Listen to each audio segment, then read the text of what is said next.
Michelle fight for that white gold. This one for them hood girls, them good girls, straight masterpieces. Styling, wildin', living it up in the city.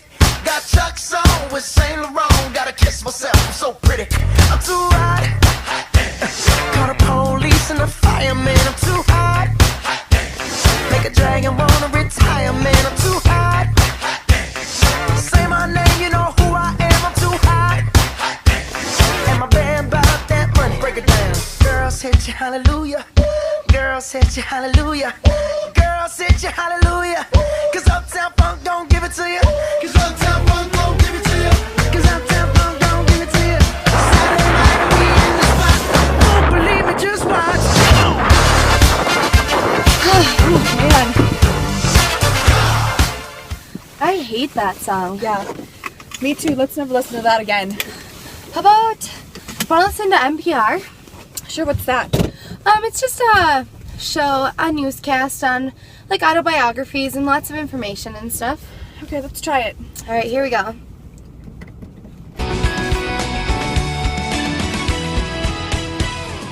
Hello, and welcome back to Minnesota Public Radio.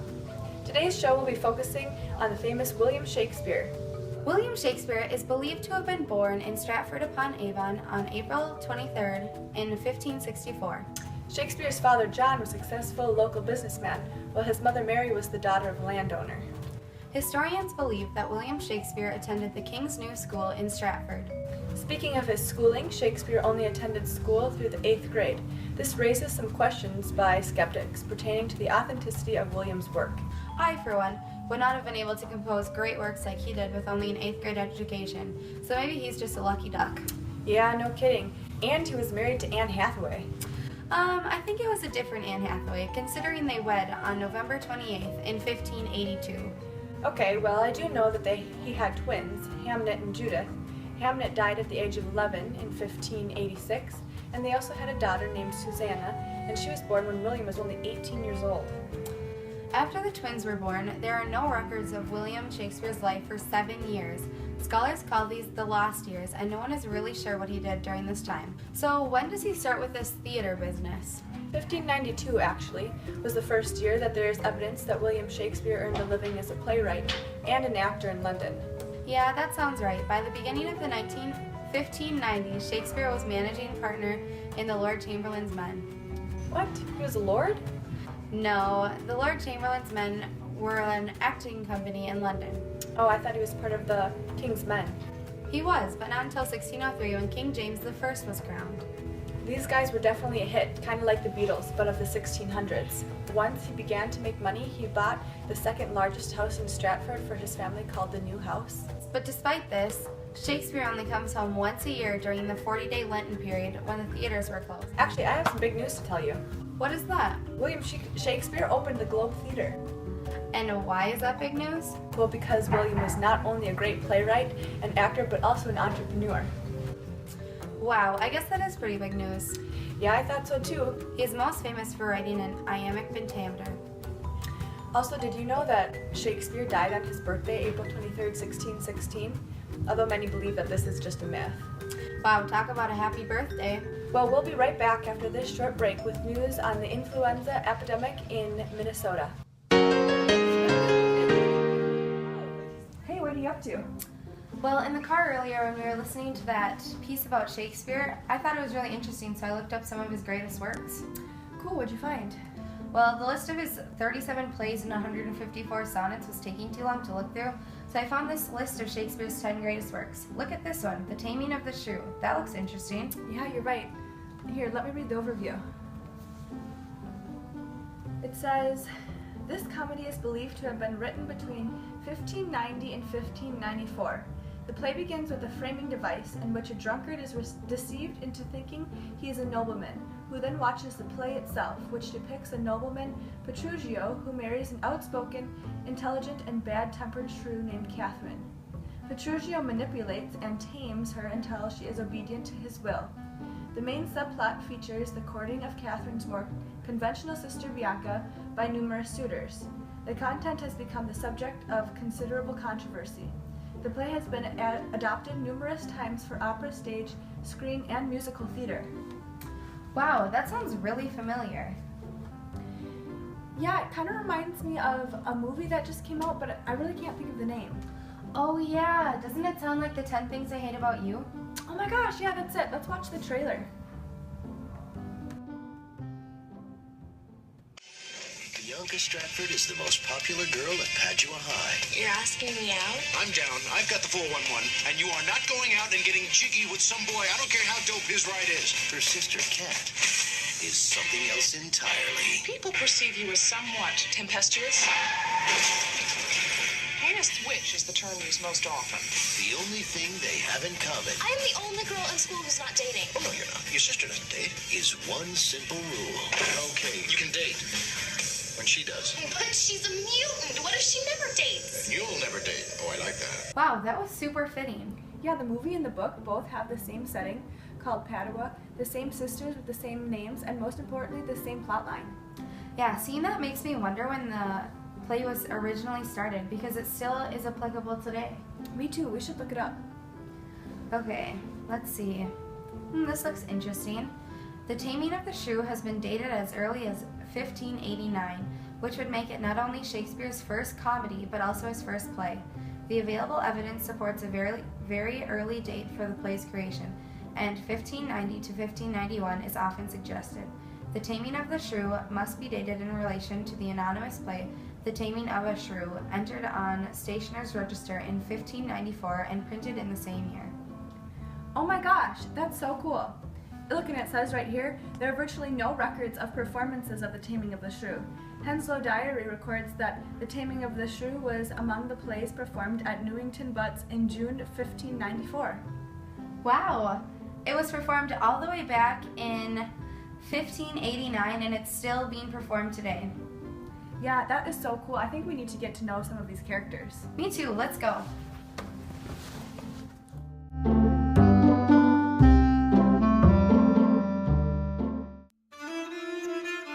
I'm Catherine, otherwise known as Kate. I am the eldest daughter of Baptista Minola, and I live in Padua. I am known as the Shrew of this play, and I'm married to Petruchio. I'm known for being ill-tempered and my great hostility. I'm not ready to be broken down by a man, but soon throughout this play I become tamed. Hello, I am Petruchio and I'm from Verona. I am loud and quick-witted. I came to Padua to find a wife, and I find Kate the perfect fit because she has a huge dowry. In the end, I not only succeed in taming her, but also in marrying her. I'm Bianca, the younger of the two sisters, and I'm completely opposite of my sister Kate. I am sweet, soft-spoken, and a hit with the men. But my issue is I can't marry until my sister is wed. Hi, I'm Baptista. I'm one of the wealthiest males in Padua. Both of my daughters have many suitors. The males are especially fond of Bianca, and because of this, I placed a rule upon her that she may not marry until my more ill-tempered daughter Kate finds a match. Hi, I am Lucentio. I am a student from Pisa, studying in Padua. When I saw Bianca in Padua, it was love at first sight. I disguised myself as a tutor from Bianca to win her heart, but I ran into some trouble along the way. I'm Hortensio. I am one of Bianca's suitors, but I lost to Lucentio, even though I dressed up as a music tutor to try and win her heart. I also directed Petruchio towards Kate. Hello, I'm Tranio, Lucentio's servant. I play a large part in my master Lucentio's charade. I also provide comic relief to this play. Hi, I'm Christopher Sly. I am the drunkard in the opening scene, and I am who the play is performed for. This play starts with a drunken man named Christopher Sly. Other village men deceive Christopher and convince him that he is a lord. They then perform the story in this play for him. In the play performed, there is a wealthy father named Baptista, and he has two daughters, Bianca and Kate. Bianca is pursued by many men, while Kate is feared. Baptista makes a rule that Kate must marry before Bianca. Petruchio then comes to town looking for a wife with a large dowry. In other words, lots of money from her father. In this scene, we will be performing from Act 2, Scene 1 of Taming of the Shrew, Petruchio tries to win over Kate. If there's a prize for rotten judgment, I guess I've already won. No man is worth the aggravation. That's ancient history, been there, done that. Good morrow, Kate. They do call you that, I hear. Well, have you heard of something that's hard of hearing? They call me Katharina. They who talk of me. You lie, in faith, for they call you Plain Kate, and Bonnie Kate, and sometimes Kate in the Curse. Oh! But Kate, the prettiest Kate in all of Chrissington, Kate of Kate Hall, my super dainty Kate, for daintiness are of all Kates, and therefore, Kate, take this of mine. Kate, of my consolation hearing, thy mildness praised in every town, thy virtues spoke of, and thy beauty sounded, not so deeply as thee belongs. Myself am moved to woo thee to be my wife. Moved in good time. Let thee, who moved you hither, remove you hence. I knew you from the first. You are movable. Why, what is movable? A joined stool. Thou hast hit it. Come, sit on my lap. Asses are made to bear, and so are you. Women are made to bear, and so are you. None are as jaded as you, if me you mean. Alas, good Kate, I will not burden you, for I know you to be young and light. Too light for a swine like you to catch, and yet as heavy as I may be. Should buzz.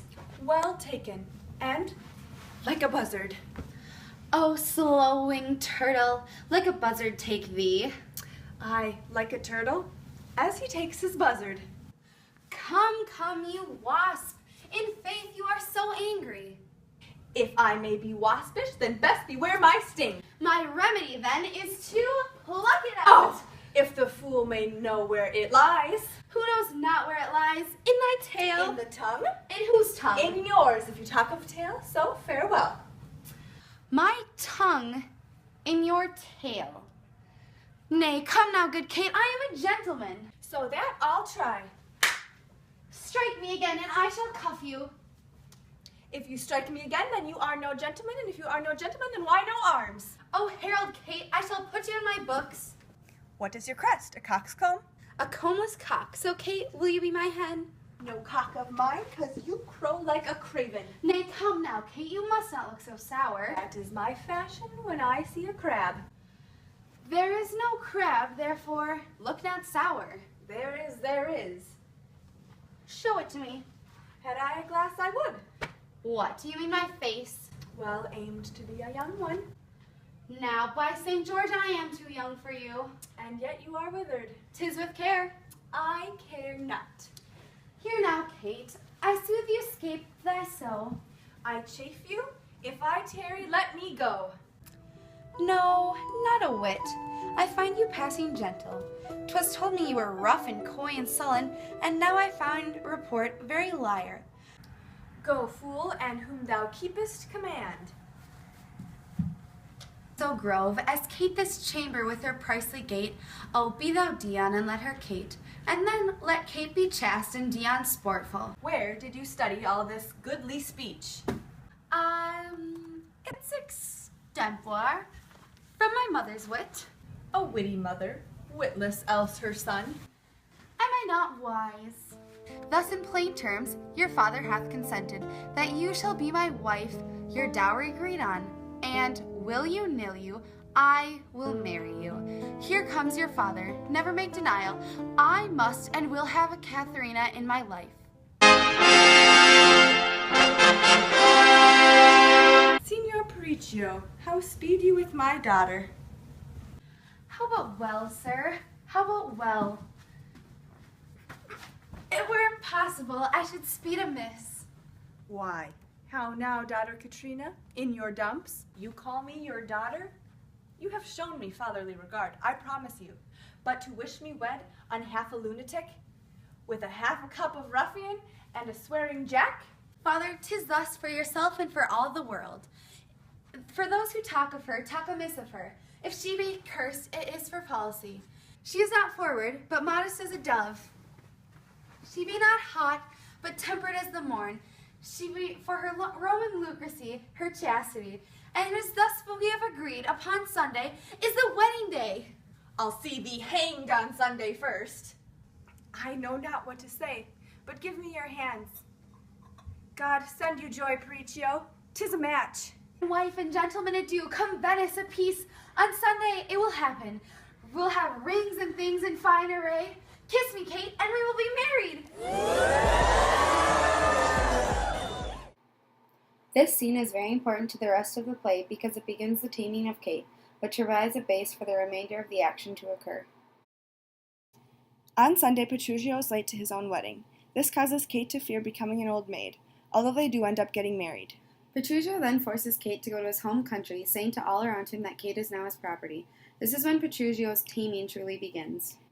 After arriving at Petruchio's country house, he furthers his taming process by keeping Kate from eating or sleeping for many days. Back in Padua, Bianca falls for Lucentio, who is disguised as a Latin tutor. Despite Hortensio's efforts to win Bianca's heart with a music lesson, Bianca still chooses Lucentio.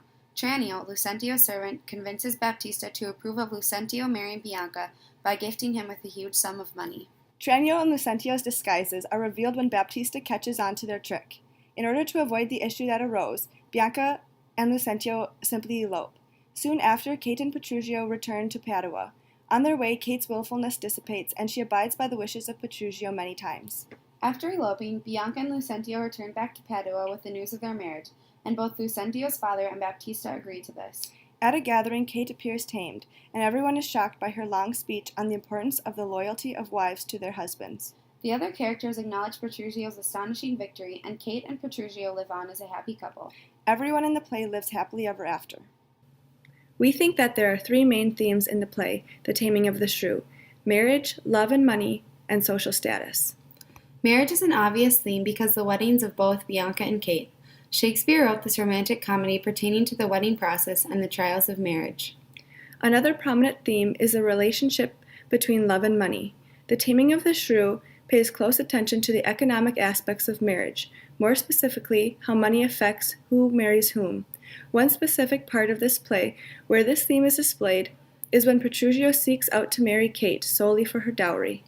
The last major theme we notice pertains to social status. However, in this play, the social status is not strictly about money and power, but rather gender. Kate begins the play as a very non-traditional woman. Shakespeare shows this theme when Petruchio tames Kate by creating a well-mannered wife.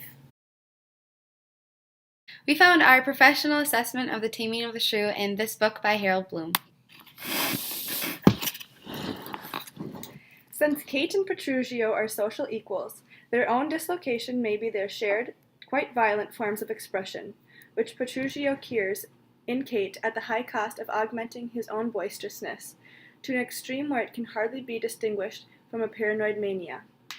Who cures and who is cured remains a disturbing matter in this marriage, which doubtless will maintain itself against a coward world by a common front of formidable pugnacity.